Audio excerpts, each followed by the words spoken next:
In the heart of a quiet suburb of Brampton, Ontario, there is a house that, at first glance, looks no different from the rest: a well-kept lawn, clean windows, and a family car in the driveway. This place was a symbol of peace, stability, and family happiness. But behind its walls was a darkness that the neighbors did not even know about.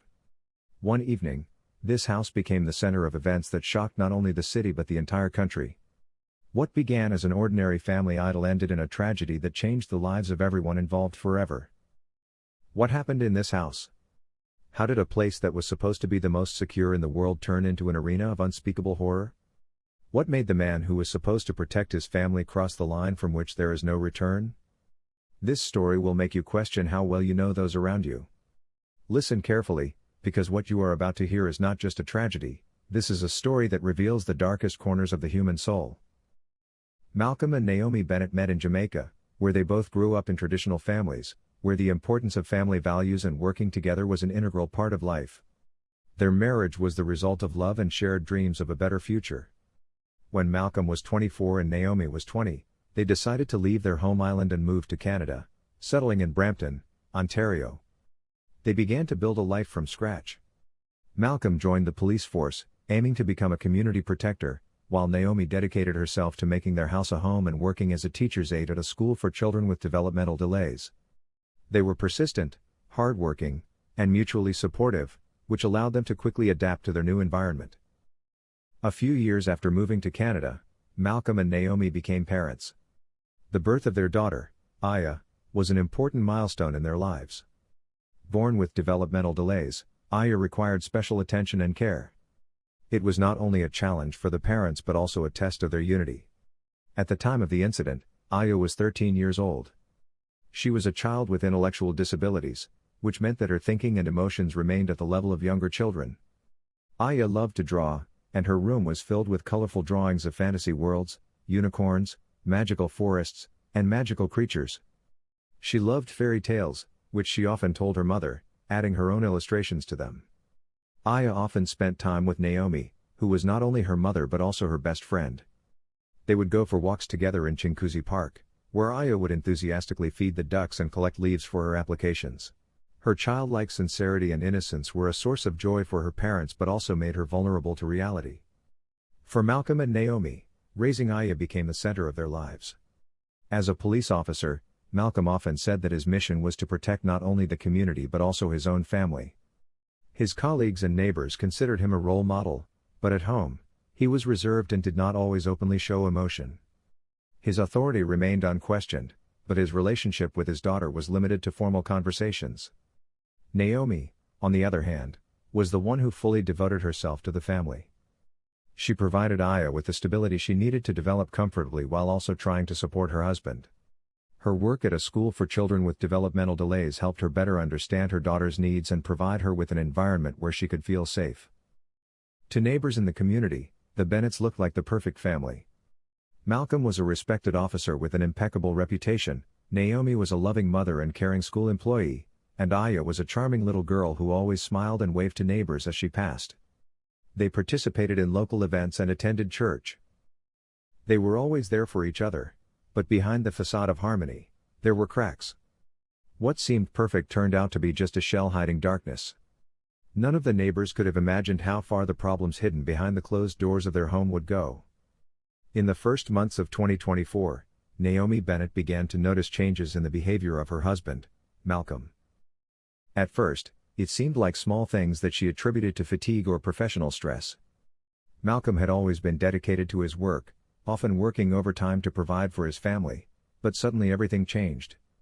Malcolm started staying home more often. He refused the extra shifts he had previously accepted without hesitation and now spent more time with his family.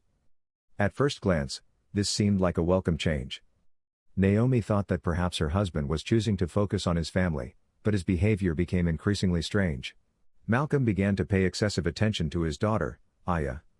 He spent more time with her than ever before, and he did so in a way that seemed unusual even for a caring father. He sat with her while she drew, helped her make scrapbooks, and sometimes even picked her up from school, even though Naomi usually did. What was particularly disturbing was that Malcolm often stayed at the door of Aya's room.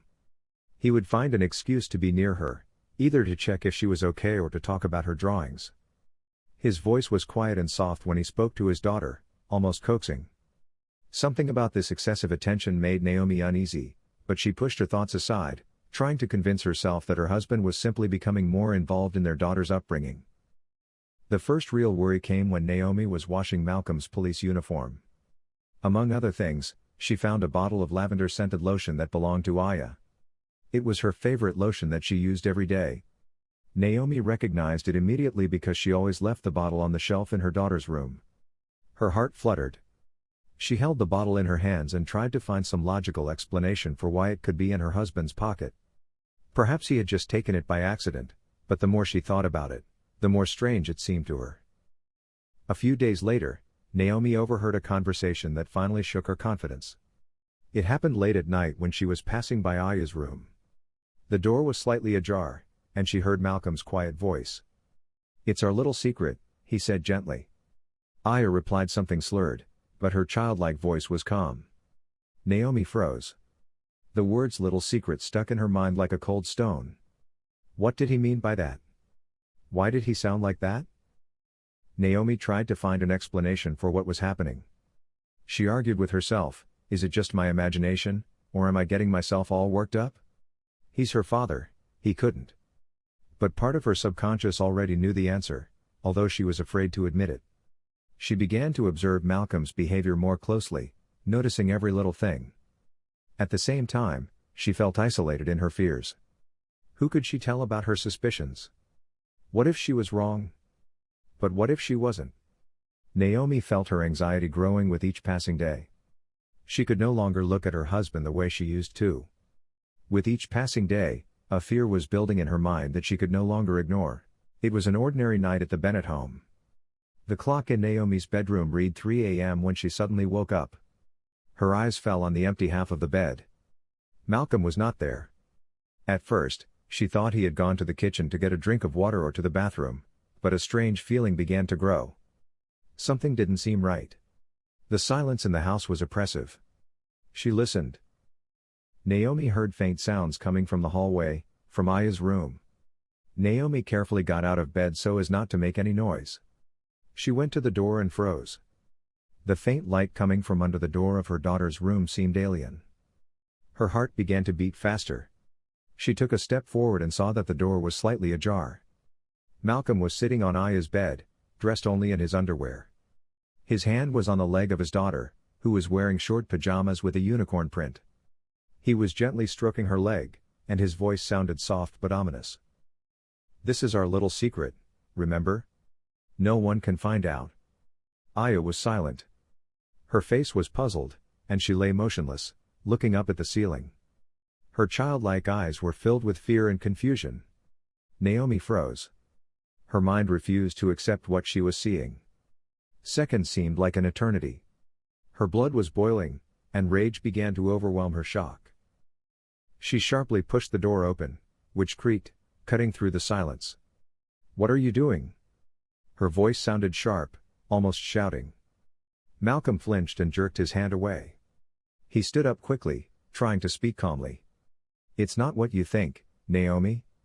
I just wanted to make sure she was okay." "Aya, come here," Naomi said, gesturing to her daughter. Her voice was trembling but already filled with determination. Aya got up and ran to her mother. She held on to Naomi's waist, hiding behind her back. Her body was shaking, and her eyes were filled with tears. Naomi held her close, creating a barrier between her daughter and her husband. "I saw what you were doing. You were touching her," she screamed, her voice angry and determined. Malcolm took a step toward them, his tone changing. "Naomi, you need to calm down. You don't understand the situation. I would never do anything wrong." "I understand everything," she said, "and I won't let you touch her ever again." Malcolm realized that excuses wouldn't work. His expression turned menacing. "You don't know who you're messing with. Do you think anyone will believe you? I am a police officer. I am respected in this community, and you..." He paused, glaring at her. "You'll ruin everything, for you and her, if you go against me." Naomi didn't listen to him. Her eyes burned with anger. "You are a monster, and I'm not going to let you destroy us anymore. She took Aya's hand and, keeping her eyes on Malcolm, slowly walked out of the room. Her heart was beating so hard that it felt like it might burst out of her chest. When they entered the bedroom, Naomi closed the door, locked it, and grabbed her phone. Her hands were shaking, but she knew she had to act. She couldn't stay silent any longer. Her main goal was to save her daughter, no matter the cost. Naomi sat in her bedroom, still with her phone in her hand, her fingers hovering over the screen. Her mind wrestled with a chaos of thoughts. Should she call the police or try to solve it herself? Aya, who was sitting next to her, had already fallen asleep, tired from the events of the night. Her quiet breathing seemed to be the only source of peace in the room. Suddenly, the bedroom door began to shake. Malcolm stood on the other side and shouted, trying to get her to open it. "Naomi, open the door. You're going to destroy our family. No one will believe you." His voice was loud, but he was already panicking. He realized that the situation was getting out of hand. Malcolm was not going to let Naomi get help. He was pounding on the door with his fist, threatening her.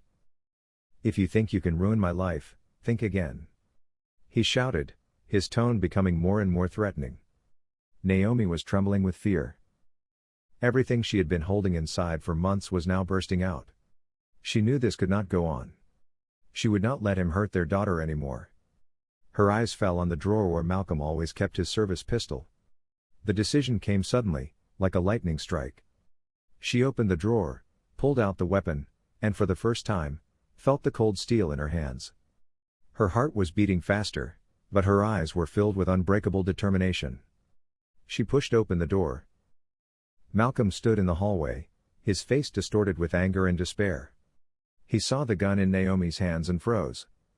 "What are you doing?" he said, his voice mixed with fear and contempt. "I'm not afraid of you anymore," she replied, her voice cold and confident. Malcolm took a step forward, trying to convince her. "Put the gun down, Naomi. You're out of your mind. It won't solve anything." But Naomi was not listening to him. All the memories of his threats, his manipulations, and what she had seen that night merged into one wave of rage. She raised the gun, her fingers squeezing the trigger. The first shot sounded loud, like thunder, in the silence of the night. Malcolm backed away, holding his shoulder, but Naomi did not stop. Her hands no longer trembled. Shot after shot, her anger, pain, and fear spilled out with every pull of the trigger. The corridor was filled with the sound of gunfire and the smell of gunpowder. Malcolm fell, but she kept shooting. 14 times. Her eyes burned with the rage she had been holding back for years. When she stopped, his body lay motionless, his blood spreading in a dark pool beneath him. Naomi stood panting over her husband's body, her hands trembling, but the gun still in her hand. She felt her legs carrying her to Aya's room. She opened the door and saw her daughter standing in the corner, scared and shaking. La posibilidad de que Mary estuviera en esa zona despertó un sentimiento de urgencia en el equipo. La región, conocida por su difícil acceso y su población dispersa, era un lugar ideal para alguien que quisiera permanecer oculto. Sin embargo, el hecho de que la hubieran fotografiado en público sugería que tal vez se había sentido lo suficientemente segura como para arriesgarse a salir. Esta combinación de factores hizo que las fotos fueran a la vez una pista y un desafío. Si estaba allí, podrían atraparla, pero si las fotos eran una trampa, podrían estar caminando directamente hacia una emboscada. Mientras los oficiales debatían la autenticidad de las fotos y cómo proceder, el comandante tomó una decisión. No podemos ignorar esto. Si existe la posibilidad de que ella esté en esa zona, debemos actuar de inmediato. Quiero equipos en el terreno en menos de 2 horas. La orden desencadenó una oleada de actividad en la base. Se prepararon helicópteros, se cargaron vehículos con suministros y los agentes recibieron instrucciones detalladas para realizar una operación de búsqueda discreta pero efectiva. La prioridad era confirmar la presencia de Mary sin alertarla para evitar otra fuga. Mientras los equipos se movilizaban, las fotos seguían bajo análisis. Uno de los analistas notó algo que los demás habían pasado por alto. En la esquina inferior de una de las imágenes había un reflejo en una ventana que parecía mostrar al fotógrafo. Ampliaron el área y, aunque la imagen no era nítida, pudieron distinguir la silueta de un hombre sosteniendo una cámara. Esto confirmó que las fotos habían sido tomadas intencionalmente y no eran resultado de cámaras de seguridad o coincidencias aleatorias. ¿Quién era este hombre? ¿Era un aliado de Murray que había decidido traicionarla o simplemente era alguien que había reconocido a la fugitiva y había aprovechado la oportunidad para vender la información? Mientras tanto, en el terreno, los agentes enviados a la comunidad rural comenzaron a investigar discretamente. Llegaron al mercado que se ve en las fotos, mostraron las imágenes a los vendedores locales y preguntaron si alguien había visto a la mujer. Las respuestas fueron variadas, algunos afirmaron haberla visto, mientras que otros negaron saber nada, lo que hizo sospechar a los agentes que algunas personas podrían estar protegiéndola. Sin embargo, un comerciante proporcionó una pista crucial. Sí, estuvo aquí hace unos días. Compró algo de fruta y luego se dirigió a las montañas. Eso es todo lo que sé. La información confirmó que las fotos eran auténticas y recientes, lo que aumentó la tensión entre el equipo. Con esta nueva pista, los agentes trasladaron sus esfuerzos hacia la zona montañosa. La búsqueda fue meticulosa, utilizando drones para mapear el terreno y perros entrenados para rastrear cualquier signo de actividad humana. Sin embargo, a pesar de sus esfuerzos, no encontraron rastros claros de Murray en los primeros días. Mientras tanto, en la base central, el origen de la carpeta anónima seguía siendo un misterio. Los analistas rastrearon la ruta del paquete, pero no pudieron determinar con certeza quién lo había enviado. Al parecer, la persona que la había entregado había tomado precauciones extremas para evitar ser identificada. Esto, combinado con la creciente frustración por la falta de resultados sobre el terreno, dio lugar a teorías más complejas entre los oficiales. ¿Podría ser que la propia Murray hubiera permitido que se filtraran las fotos como parte de un plan para despistar a las autoridades?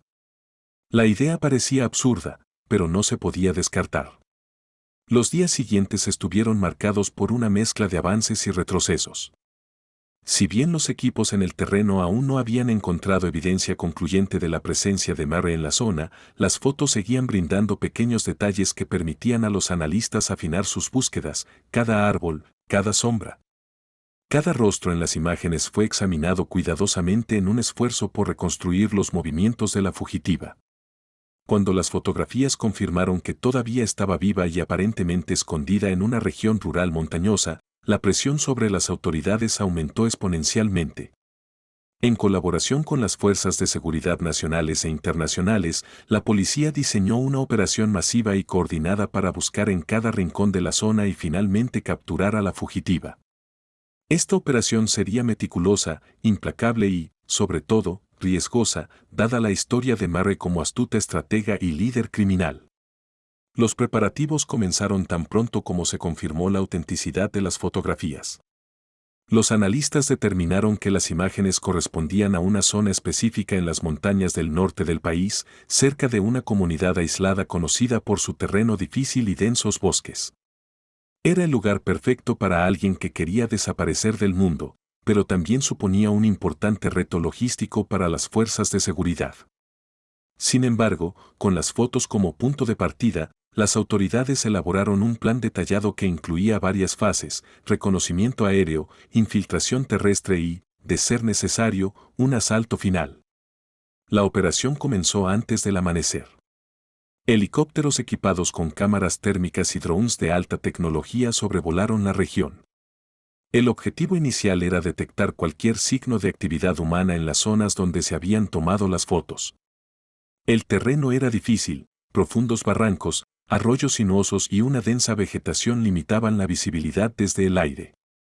Sin embargo, las imágenes térmicas revelaron pequeñas concentraciones de calor en varias cabañas y refugios dispersos en la zona. Uno de estos puntos coincidía con una estructura visible en el fondo de una de las fotos de Murray, lo que llevó a los agentes a priorizar esa ubicación. Mientras tanto, en tierra, los equipos de élite avanzaban en silencio hacia la zona objetivo. Vestidos de camuflaje y equipados con armas ligeras, avanzaban en pequeños grupos para evitar ser detectados. Cada equipo tenía una tarea específica. Algunos tenían la tarea de cortar las posibles rutas de escape, mientras que otros rodeaban la zona para establecer un perímetro seguro. El avance fue lento y meticuloso. El terreno accidentado no solo era un obstáculo físico, sino que también proporcionaba numerosos escondites para cualquiera que intentara evadir la captura. A medida que los equipos de tierra se acercaban a la cabaña identificada como el posible escondite de Murray, comenzaron a notar señales que confirmaban su presencia, huellas recientes en el suelo, restos de un incendio y contenedores vacíos que indicaban que alguien había estado allí. Sin embargo, los oficiales sabían que tenían que proceder con cautela. Mary no era una fugitiva común. Era conocida por anticipar los movimientos de sus enemigos y por su disposición a utilizar tácticas desesperadas para escapar. Finalmente, los equipos llegaron al perímetro de la cabaña justo antes del amanecer. Desde su posición, pudieron ver que la estructura era pequeña y rústica, rodeada de árboles altos que la mantenían oculta de la vigilancia aérea. Las ventanas estaban cubiertas con cortinas improvisadas y el lugar parecía silencioso. Sin embargo, las cámaras térmicas confirmaron la presencia de una persona en el interior, que se movía lentamente como si se estuviera preparando para el día. El comandante de campo dio la orden de actuar. Dividió a los equipos en dos grupos, uno para asegurar el perímetro y evitar cualquier intento